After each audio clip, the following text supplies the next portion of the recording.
Hi, this is Venus Jones, and welcome to another edition of Poetically Correct. I'm proud to be an American. I fought in every war you see.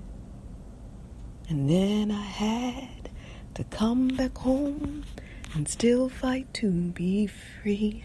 But I gladly stand up next to the clan who believes I have no right to be, and say there is no doubt Africans love this land. We built it 3 centuries for free.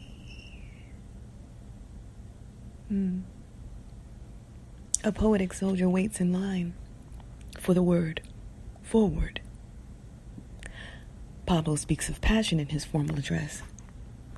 He speaks of the sweet waste of America and his detest of Chile's chaotic civil war and the constant state of unrest. There is a poetic soldier in step, leading with his left, searching for a way to stoically step out of line, but his truth still marches on. And the voice of the people never left his mind. He is left with an aftertaste, and you can see a pinch of love left in his hard face. So they stampede his home in a whirlwind of ripened rage, seeking to tear and burn each word left from the page. Some Nobel peaceful march this is. Ready, halt. Love is what it is. The calming stream that warms us with rippling waves, drenching dry feet, healing cracked hands, giving hope to every woman, to every man. May this stream flow to distant shores. May it quench the center of the earth's core. From every dying house, from every dying cell and pore. You may find me in exile with the next oust, if they say democracy doesn't live here anymore. You may find me in exile because I purify the open sore, when they say freedom doesn't live here anymore. A poetic soldier, prized with the red heart waits, as clones seek to puncture, ransack, and kill.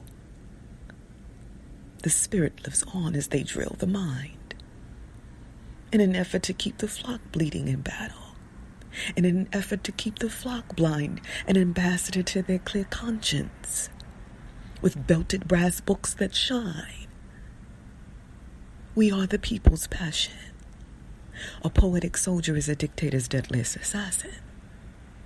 Even in death, Pablo, you are more than a metaphor or a rhythmic line. You keep giving hope to the homeless. You keep giving sight to the blind. Forward, march.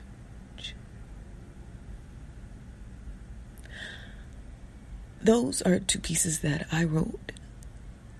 One is called I'm Proud to Be an American, and it was a parody, the first one, off of the song by Lee Greenwood called Proud to Be American. Now, this is a song that was sang while I was growing up, and I felt for some reason the lyrics was leaving out a group of Americans that don't always feel free, because there's a line in the original song where it says, "Where at least I know I'm free." And when you are a black or brown person in America, and especially an indigenous person in America, you don't always know what kind of freedom we're talking about when we hear those kind of questions or those statements about freedom in song or in conversation. It's almost like anytime we start talking about freedom, I always want to ask someone, what does that look like to you?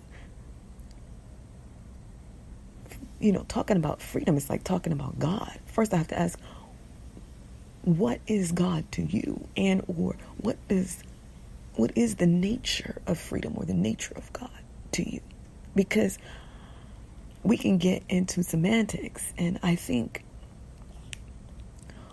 whenever you feel as though you are not being treated fairly by government officials and or people who are supposed to be sworn to protect you, it can make you feel like, wait a minute, something's not right. So when I wrote that parody, I was thinking about veterans who come back home after fighting for their country. And no, they still feel like they're still fighting a different kind of freedom once they return. And so that's why I wrote it. And I was thinking about it a lot this week after what happened in Charlottesville, where we lost 3 people. 2 happened to be officers who got a call. They may have possibly fought in a war, but they abroad, but had a call about domestic terrorism here on their own soil, right? So I can't imagine what veterans feel. So that's why I wanted to read that and recite that piece, or sing it, I guess, this week. Now, I also want you to know that I recited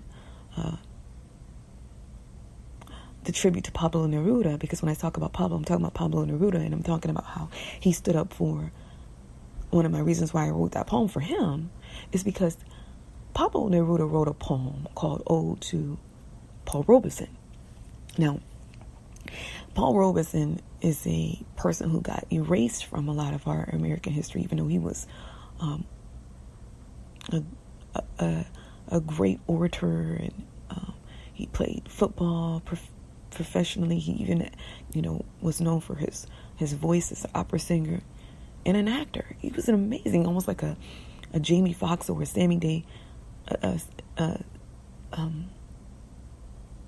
Who am I thinking of? He was in the Rat Pack. Sammy Davis Jr., right? Of his time. He was just very multi-talented. But because of the McCarthy era, he got on a list. And what's scary is that some historians feel like sometimes we're returning to that type of era when you have people in power who show signs of being somewhat of a dictator or wanting to be. So that's why I thought it was an appropriate poem to also return to this week, because Pablo Neruda was standing up for my people even though he wasn't even here in this country. And every time there's something that happens, I see people on the left, the right, and everywhere in between trying to question people's positions and what they're supposed to be doing. Everybody is not supposed to be on the front line. Everybody is not going to be the orator. But I think we have to be patient with each other and allow people to do what it is they do best. And when I think about what that means, is it takes a lot of courage to go fight a battle that is not your own. And that's why we have to say our name, and I'm talking about Heather Heyer, and I think that it's important and blessing to her family and the sacrifices that she made. There's people who are making sacrifices every day. Everybody's not willing to die for this stuff, but I do think that it needs to be recognized, or we need to be mindful of what we do value. And one of the biggest questions right now is, is hate speech a crime? There are countries, some Nordic countries, that do not allow hate speech. period. Of course, in this country, you're allowed to say whatever you want, but usually it's followed with, you need to apologize. They're even asking our president to apologize right now to an entire city. But I don't know the answer to that, really. I don't know if hate speech should be illegal. But I do know that just recently, as a teaching instructor, I've had to tell a child who was bullying someone and joking about using the swastika, this is like 2 weeks ago, that hate speech and hate will not be tolerated. But I know that my government does not back me up on that. So it is weird. It's a weird paradox. And I think it is a good question that we really need to sit with this in this moment. And that's what's really real for me. I am in the process of figuring out what I want to do with this blog, this podcast, if you will. Obviously, I have not been doing it regularly as regularly as one might expect, but I am somewhat of a free spirit, and I like to follow divine guidance, or when I feel like, okay, there's something within me that I really, really have to speak right now. This is the moment. So I wish I could tell you that I'm going to do this blog weekly, but thank you for your patience and your support, for looking for it whenever you do. And if things change and I become that responsible, then I'll let you know, or that committed, because I'm already responsible, but it is a commitment that I have to commit to. And now more than ever, I guess we do need people to be committed to love, and love is a revolutionary act when hate is very prevalent.